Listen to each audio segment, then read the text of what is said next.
Hello and welcome to this week's The Comic Call. My name is Dylan Lang, coming at you a little early today. A couple reasons. One, my family's been gone for the last couple days. I'm going to be coming back in about an hour or so, so I want to spend some time with them, including tonight.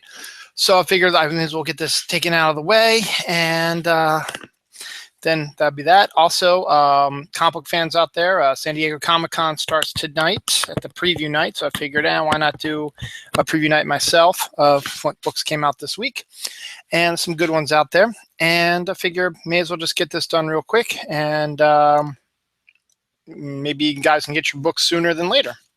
Sorry a second, this has just popped up here. X out of that. All right, so the Comic Call is my weekly show where I discuss all the new comics that came out this week. Obviously, these aren't all the books that came out this week. These are just the ones that I bought. There's a ton of other ones that are out that I didn't buy. So, by all means, go check out your local comic book store and see if there's anything you might be interested in. So, without further adu, so we can get this over and done with quickly, here is this week's The Haul. As always, we start with DC Comics. And let me move my my peanut butter cracker things. Let me move them over here, actually. Pretzels, I should say. And bring my drink over here closer. Let's start with DC like we always do. They are still currently in their rebirth mode, and though I think they're going through that till September. I think they have new rebirths coming all the way through September. So we'll be seeing new rebirth books, which are one-shots, which tell you this is what's going to happen, and setting up storylines, and then you go right into the series, usually 2 weeks later. And some of the books are going to be weekly or bi-weekly, and some are going to be monthly. So it's hard to say. I don't remember which ones are which, but regardless, this is the first one. As I said, these are all brand new books that came out this week. So go on and get it. This is Batgirl, Birds and the Birds of Prey, Rebirth #1. Birds of Prey has been a very popular series. Now it's been so popular it's come back with this. It's written by Julie Benson and Shauna Benson, who I think are the regular writers on the book, with art by Claire Rowe. And basically it follows Batgirl. Where's Black Canary? Let's see if anybody else. I know Huntress is also. And okay. And there's Huntress. And the three of them are all going to get together. Apparently, there's a new Oracle on the job, and Batgirl is interested to find out who it is because she used to be Oracle. As we find out that Killing Joke has made its way into another series, but this is her, as Oracle. So she was Oracle, and there's new Oracle in here. So.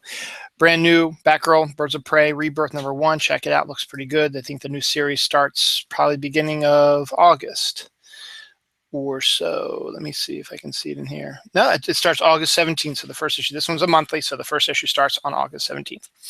Next one is I'm probably not going to collect this series, but I might. We'll see. I'll have to read it and see how I feel. But I've never really been a big fan of this comic, but I figured right now it's the only supernatural comic that DC is going to have in the rebirth, and it's Hellblazer Rebirth #1. I've never been a big fan of John Constantine or Hellblazer, so plus having him in the DC universe is a little weird. It was a lot better when he was in the Vertigo because he can get away with a lot more stuff and get more creative writing and stuff like that. But I guess you gotta do what you gotta do. Plus, who knows? Maybe John Constantine will pop up again in the CW. Who knows? But it's written by Simon Oliver with art by Moritat. Moritat did the fantastic Jonah Hex series with Jimmy Palmiotti, and so he's back doing his Hellblazer thing.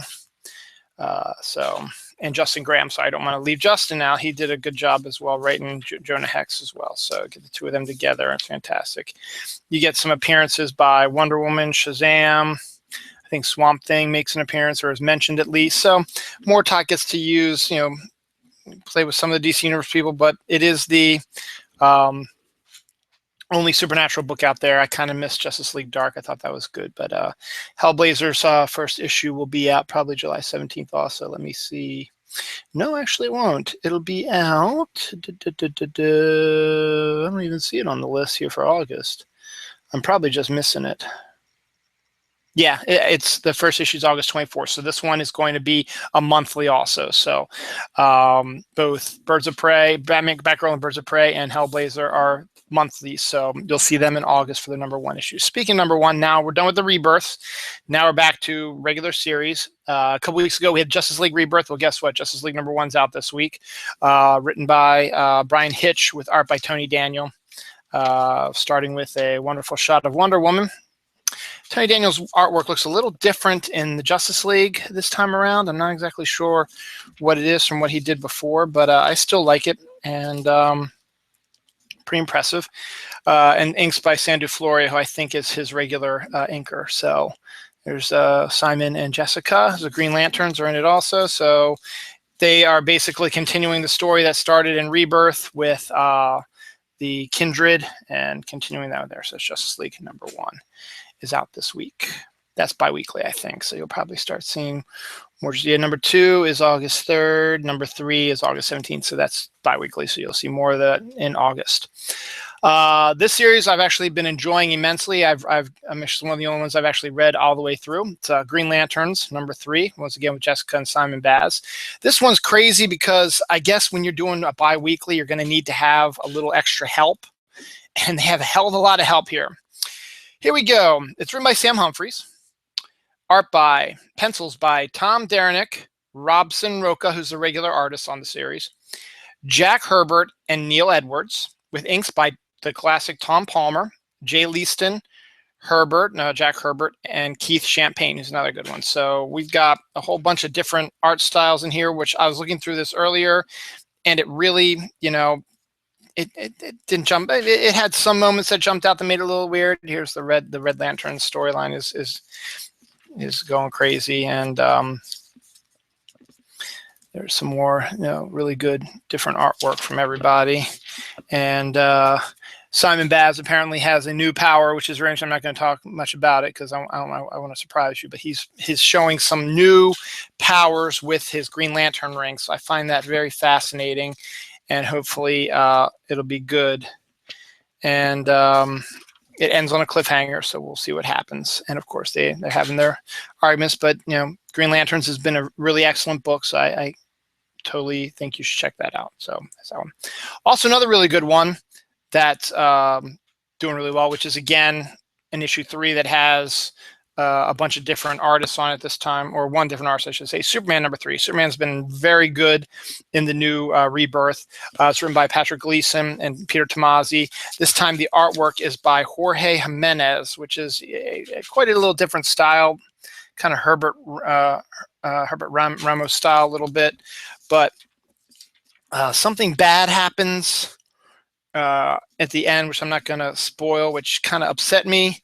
And I guess that's what Gleason and Tomasi are going for. So we were getting a little interesting look, and we're also getting a little bit more into when Superman died, he had the 4 Superman come back. Well, it looks like one of them has returned to, as I showed you earlier, has come back to haunt him. So I'm interested to see where this is going. It's been a really interesting series so far. I'm really excited for it, and I'm going to read this probably tonight. So Superman #3.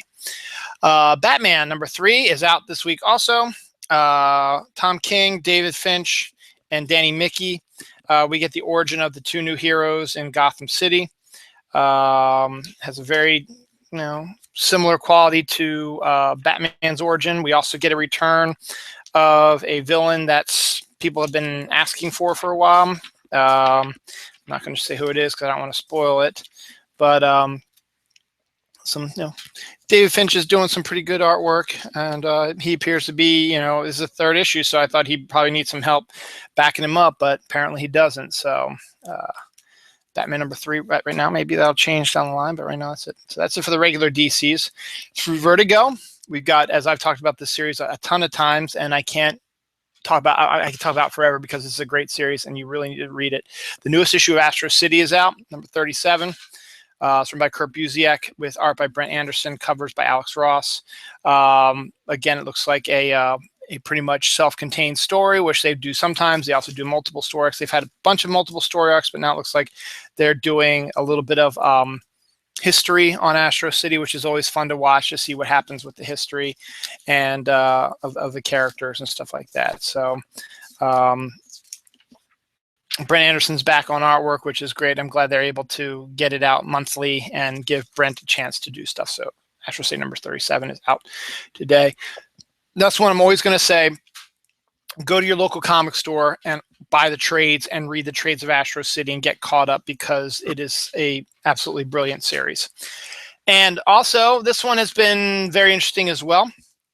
Scooby Apocalypse number 3, the updating of the Scooby-Doo Hanna-Barbera characters. This one's got a great pedigree. It's written by Keith Giffen and James DeMatteis of the Justice League fame of the 80s, which is the Bwahaha era, with art by Howard Porter, and Dale Eaglesham joins them this time around.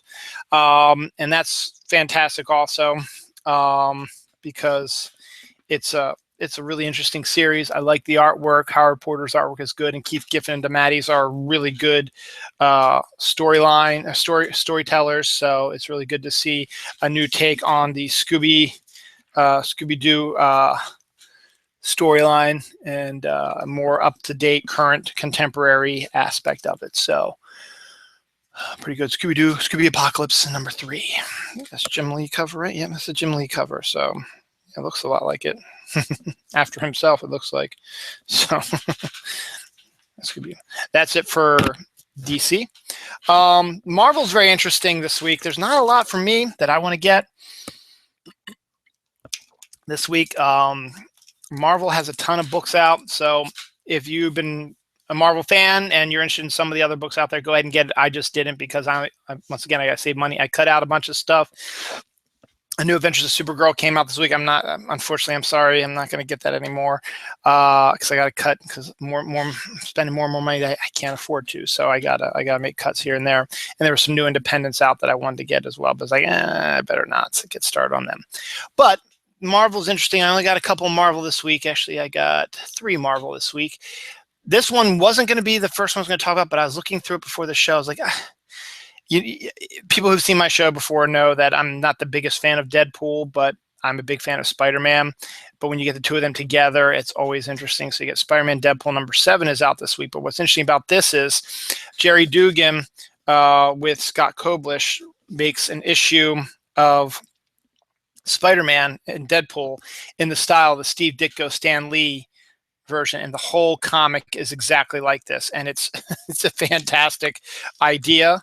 And it has this moment you can tell that it's not Ditko, and I know they're also parodying Ditko at some points, but then there are sometimes you're like, holy shit, that is Ditko. For those who know Ditko's penchant for his crazy fight scenes, like this is very distinctive Ditko, with a little bit of a change to make it more obnoxious. And then you grab Mysterio in it, which is always a good villain to have, and Deadpool and Spider-Man versus Mysterio in a 1968 style Stan Lee, Steve Ditko style is really interesting. So I'm assuming it's a one and done, but that looks freaking hilarious. So check out Spider-Man Deadpool number 7. It's a standalone, and you really don't need that much about it.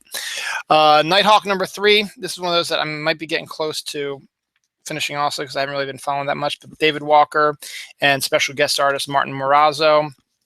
He's basically the Squadron Supreme's version of Batman, who's a bit more dark and almost a combination of Batman and Punisher, because it's just the way it is. So it's very current. It's got a lot of current storylines in it about and lots of violence and torture and stuff like that. So it's a little bit more heavy than you're expecting, and I probably wouldn't recommend it for younger kids. But while we're on the topic of Squadron Supreme, I love Squadron Supreme, and I just got caught behind, and I'm waiting for the first trade. I think the first trade did come out, so I might pick that up maybe this weekend, because they're doing a brilliant not going to San Diego sale. And I'm not going to San Diego, obviously, since I'm here.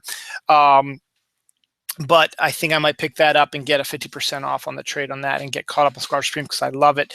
I mention it because this week's Squadron Supreme has an awesome cover, and I wish I had a picture of it because it is probably the best cover of the week, probably. And it's a Power Princess on the cover, and it's a phenomenal cover. And I almost wanted to buy it just to have it, but since I was behind in my Squadron Supreme, I didn't want to spend money I don't have on a book that I'm not reading right now. So I'm probably going to pick up the trade. I think the trade did come out last week, so I want to pick it up and get it at half price at my store probably this weekend. They're doing a 3-day sale this weekend because of the not going to San Diego. So I'll probably maybe go Friday.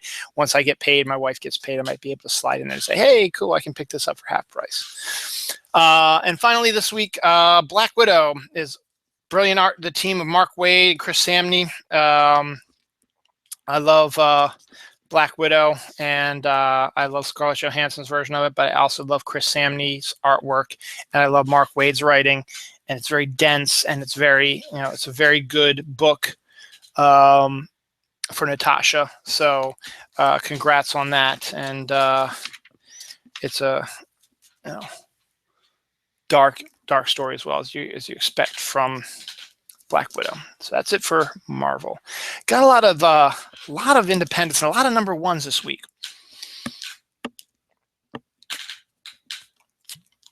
Sorry, they said it wasn't as hot as it has been, and it isn't, but it feels like the heat's coming back in. It's supposed to get really, really hot here. So I just wanted to had a rough day at work, but that's besides the point.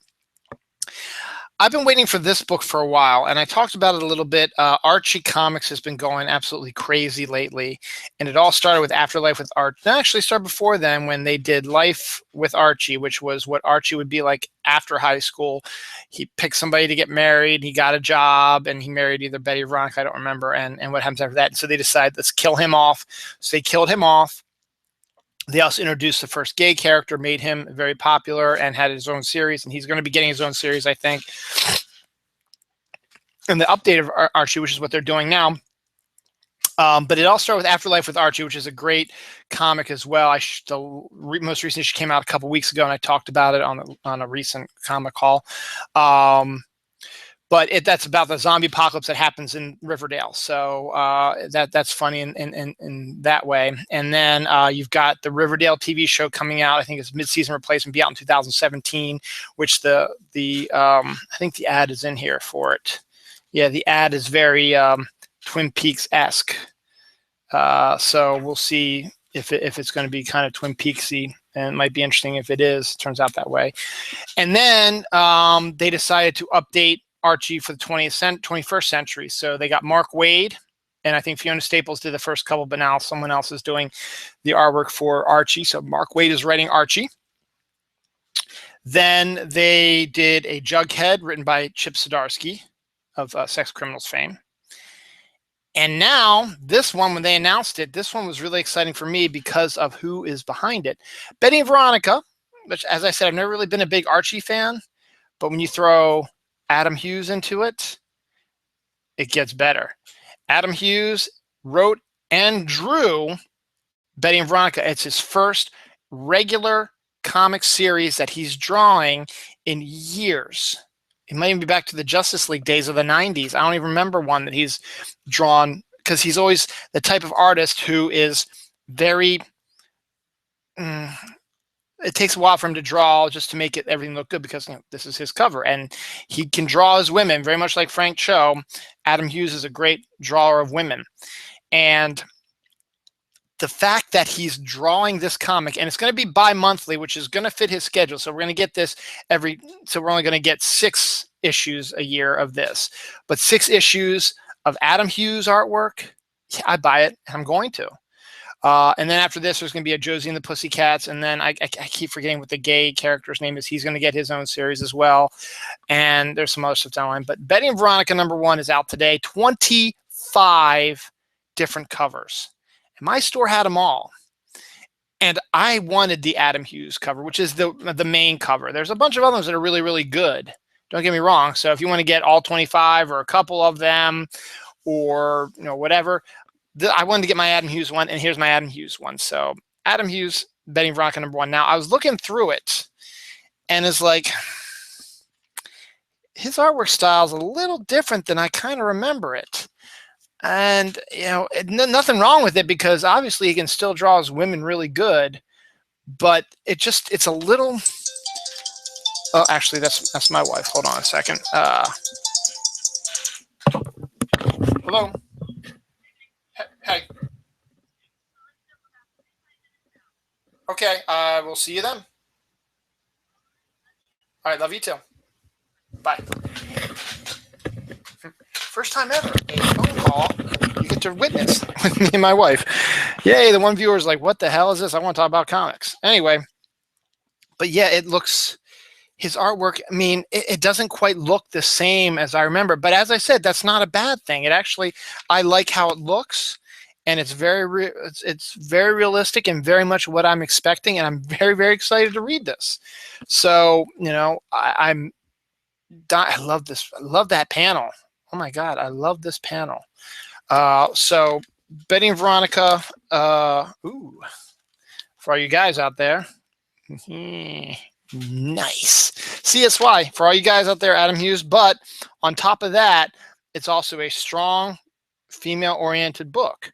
Now, as I said, there's 25 covers. Here they all are. So here, let me see if I can get a little closer so you can get an idea maybe which one you want to get. Take a look at it, but at least try to get one of them, you know, because they're all pretty good in their own right. And I wish I sometimes had the money where I could buy all 25. And then of course you get a nice little classic Betty and Veronica, which they'll probably, you know, add to fill out the series. But Adam Hughes, regular artwork. He's also writing it. Betty and Veronica, two gorgeous women, strong female characters, contemporary Archie Comics. That's my book of the week right there. This one was a close second. Valiant, I think, introduced and I'm not trying to be insulting or whatever, a plus-size superheroine by the name of Faith. And she was in Harbinger. And then she was so popular that they gave her her own miniseries. And now she has her own series, Faith #1. I didn't get in on the Faith. I got into Faith a little too late to pick up the miniseries. Maybe I'll pick up the trade on that also. But it's written by Jody Hauser with art by Pere Perez. And the fantasy sequence artist is Marguerite Sauvage, who I love. And the original origin sequence art is by Colleen Duran. So we've got, again, all kinds of artwork. And she's dating Archer from Archer and Armstrong. Yeah. So she also makes an appearance in that book this week as well. And it's just a fantastic looking, gorgeous looking book, a plus size superheroine, which is always good to see. And, you know, your typical regular person, you know, the only problem I have with this issue is it's a little short, because they're also throwing in a flip book of the Valiant Future of Valiant sneak preview. So there's some interesting stuff coming up. Of course, talking about Faith, but then there's, you know, Generation Zero, which looks okay, but this one looks good to me. Britannia, because I love Pete Milligan's artwork, Peter Milligan's writing. So it's going to look like sort of a kind of a fantasy type of thing. So I'm going to get that as well. Bloodshot USA, Harbinger Renegades with our friend Faith in it again, and Savage, which, you know, might be interesting. We'll see what happens. But that's the only thing I have issue with this issue. Only issue I have with this issue of Faith is, I mean, it's still only $3.99, and you get probably a full comic in here, and I guess you get the flip book. But I would have kind of like, maybe if, you know, if it feels double sized, can we have a double sized story of Faith? But oh well. But pick it up. Faith #1 is also a really, really good book as well. From Dark Horse, we have another #1. Jeff Lemire is Black Hammer. It's his version, kind of like a Justice League thing, with art by Dean Ormston. The premise is, I think, a superhero team fought a bad guy and somehow got trapped in this alternate dimension, or in this town that they can't leave, and they decided that they were going to retire and try to you know, get themselves oriented, and so they've been out of the game for a while, but now something's going to draw them back in. It looks really good. Jeff Lemire is always a really good writer, and this is his cover because he's also an artist, but he's not the artist on it. As I said, Dean Ormston is, but I wanted to get this variant because it looked pretty interesting to me. Another number one, this one is from Image, is The Hunt. Colin Lorimer is the creator, writer, and illustrator of it. And it looks very almost Rachel Rising-esque. It's kind of a horror book. I wasn't originally going to get it, but I started looking through it, and I was looking at the artwork, and the artwork is stunning. Actually, let's see if I can get it better. Yeah, it was too shiny up front. The artwork is stunning. Creepy, atmospheric type of bad guy stuff. So kind of a horror-esque comic, and we always need more horror-esque comics. And it's from Image, so you got a nice little, and just the artwork is what drew me in there, and the story should be just as good. But that's The Hunt, number one, is out this week also. Another number one, which again I wasn't really going to pick up, but I was like, you know what, maybe I will, because I know a little bit about it. Back in the it's got to be the early 90s, I guess. Peter David, who is one of my favorite writers, wrote The Incredible Hulk for a really, really long time, is writing Spider-Man 2099 now, wrote a really good run on Aquaman, wrote a fantastic run on Young Justice, and is just a really, really good writer in general, and has written, he had his own creation for IDW and all kinds of stuff. He's also a regular author who writes books. He wrote a bunch of Star Trek novels as well, so he's an all-around guy. In the early 90s, he was tasked to write a series of direct-to-video movies. And he got his friend George Takei to get involved with it. And so he made two of them. He wrote two of them. And they're mildly successful. I've never actually seen them. I want to check them out because flash forward to, I don't know, was it 3, 4, 5 years ago? I guess maybe 4 to 5 years ago.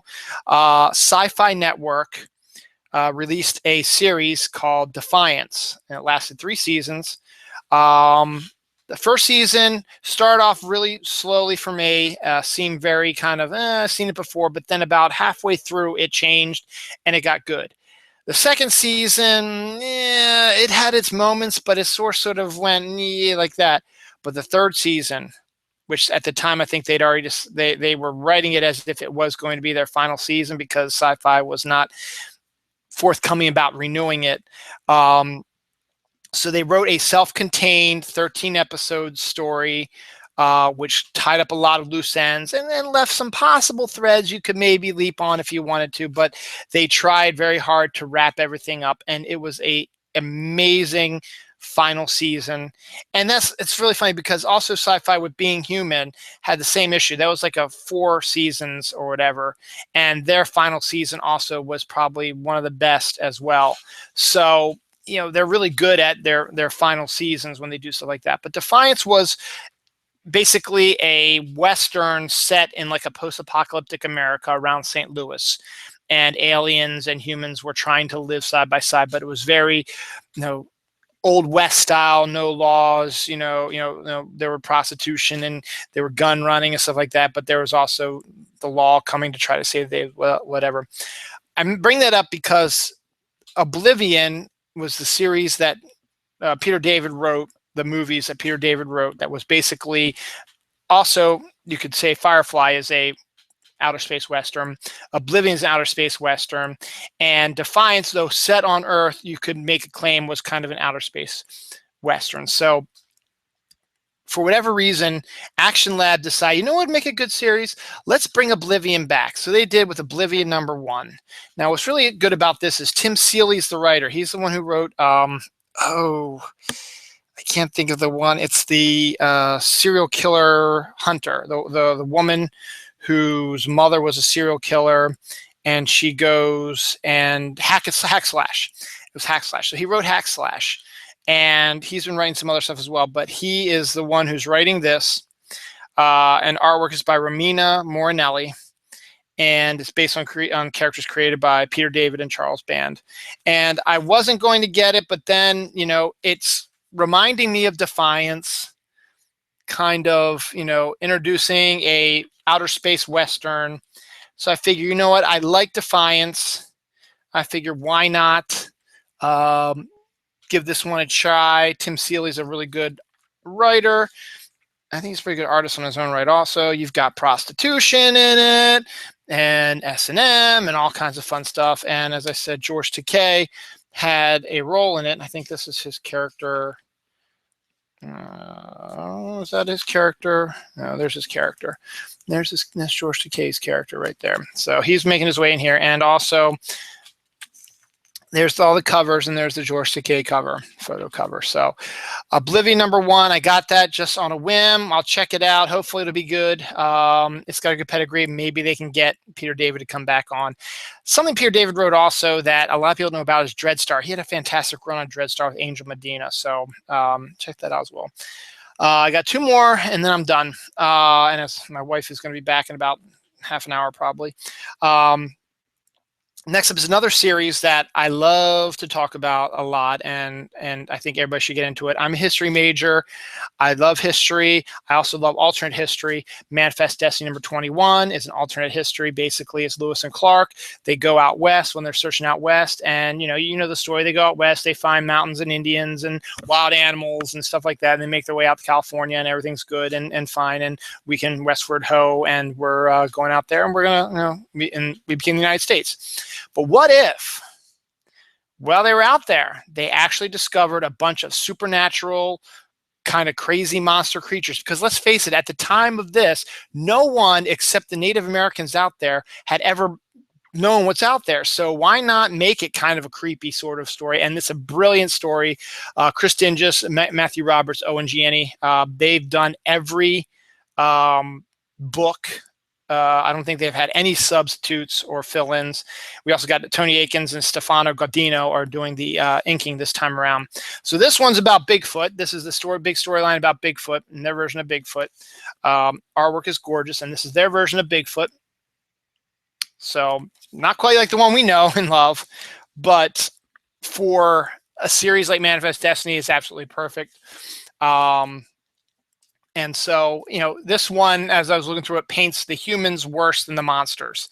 So we'll see what happens. And it's a great series, another one that you need to pick up the trades for and get caught up on and read it. It's fantastic. And finally, the one thing I hate about this one is the price tag, but it's got a good creative team on it. I like the regular series. This is a spin-off mini-series. It's Back to the Future Citizen Brown #3. Basically, they were going to make a Back to the Future video game, but they never got around to doing it. So they decided to release the story, because, you know, video games got the story, release the story in comic format. Bob Gale, who is one of the co-writers of the Back to the Future movies and also writes the regular Back to the Future comic, and Eric Burnham are the writers, and Alan Robinson is the artist, with inks by Alan Robinson, Salo Frias, and Christian Doklamski. Basically, it's you know, a futuristic type of thing. Marty's involved with it, and there's all kinds of, you know, Doc Brown, and you're going to see all your typical, you know, characters you always run into in the series. But yeah, that's the only thing I don't like about it, is the bad price tag of $5 is a little steep for me for a book like that. But I got it because I like Back to the Future, and the Back to the Future comic is also really good. So that is this week's comic haul. So these are the comics that I got this week. There's a whole bunch of other ones out there. So go to your comic store and check them out. They all might be also having not going to San Diego sales, because not everybody can go to San Diego. I can't go to San Diego. I want to go to San Diego, but I can't. But regardless, I'm going to go, and I'm probably going to pick up the Squadron Supreme trade paperback probably this weekend. And maybe I will dig into some other. I don't want to maybe buy anything else, but if I do get the Squadron Supreme trade paperback, you'll see it on next week's comic haul. So real quick, if you like comics, I do have another show called Dylan Knows. This one's longer than that one. I'm on episode 146 or 47, 148, somewhere around there. So I've been doing it for almost 3 years. I'm doing my comic show finally. The last time I did my comic show was back on June 5th. So now it's been a full month and a half late, but I am actually going to be doing a comic show with my co-host MJ Con on Sunday, 12-ish. I think we're going to aim for more for 12 o'clock than 12:30, though. It's going to be somewhere between 12 and 12:30. I got to work it out with MJ. But just come back here. I'll send out links and all that stuff, and you'll just hear us talk about comics. We'll talk about everything comic-related, Rebirth, that has happened over the month and a half since we last talked. We'll talk about all the San Diego announcements, because they're going to start rolling starting tomorrow. Because tonight's just preview night. So you go in, you're able to buy some of the San Diego Comic-Con exclusives, just get an idea, hit some of the other stores, stuff like that, or the stalls and meet and greets. And then tomorrow, the event actually starts with all the announcements and all the craziness and the trailers. So from tomorrow on till Sunday, maybe even Monday for that matter, you're going to be inundated with all kinds of pop culture information. So just stick with that and be aware of that, and look forward to it, because there could be some really cool stuff. There could be some trailers you're not expecting popping up, like maybe another Doctor Strange one. We haven't seen one since the teaser. They obviously should have some more footage taken care of, because that movie comes out in November, for crying out loud. It's not that far away. We need another trailer, you know? And any other information coming, like any new DC books that are coming out, any new Marvel books that are coming out. Maybe they're going to announce next year's Marvel crossover, because we all know there's going to be one. And that's one of the things I want to talk about on Sunday also, is this crossover changing of everything happens every year, and we need to stop. So MJ and I are going to debate that and talk about that. Also, in pop culture information and comics sort of a little bit, Friday, Star Trek Beyond, the third in the new Star Trek series, is coming out. It's getting really good reviews. Justin Lin of the Fast and Furious series is the director. It's more action-packed from what I heard. And I liked the first one. The second one was but I'm happy to go for the third one and check it out. So I'm going to probably see that sometime this weekend. So I'll let you know about that. You guys should go out there too. So on that note, I'm going to take off. You have a pleasant day, pleasant evening. Thanks for watching me this early. Normally I do it at 9 o'clock. What I'll do is I'll probably release this at 9 o'clock again, let it upload to my YouTube page, and then I'll release it probably at 9 o'clock. After I've said goodnight to my kids, and I'm sitting on the couch doing nothing. So on that note, I'm going to say goodbye. For those of you out in San Diego, enjoy yourselves, get some cool stuff, get some really good announcements so we can talk about them on Sunday at Dylan Knows, 12:30 with MJ Com, and come back here next week for the last week of July. We'll get some previews and some of the last week stuff. So, we'll be running into, let me see what usually hits around the last. We'll probably see some Action Comics, Detective, Hal Jordan, Green Lantern Corps #1 will probably be out. So, and I don't think we'll see any more Rebirths. You might see another Flash in there. The new Titans, maybe. I think Titans #1 might be coming out next week. So we got some really cool stuff coming up next week, and we'll see. Once again, book of the week, pick up Betty and Veronica, Adam Hughes, writing and artwork, his first regular comic work in years, and it looks gorgeous. That again is Adam Hughes, Betty and Veronica #1, and also want to check out Faith #1 while you're at it as well. It's pretty self-explanatory. If you haven't read the other stuff, don't know much about it, I think they do the origin of her. So check those out. I will see you next week. Have fun in San Diego. Back here Sunday, 12:30. Me and MJ Con talking comics. Bye, everybody. Have a great night.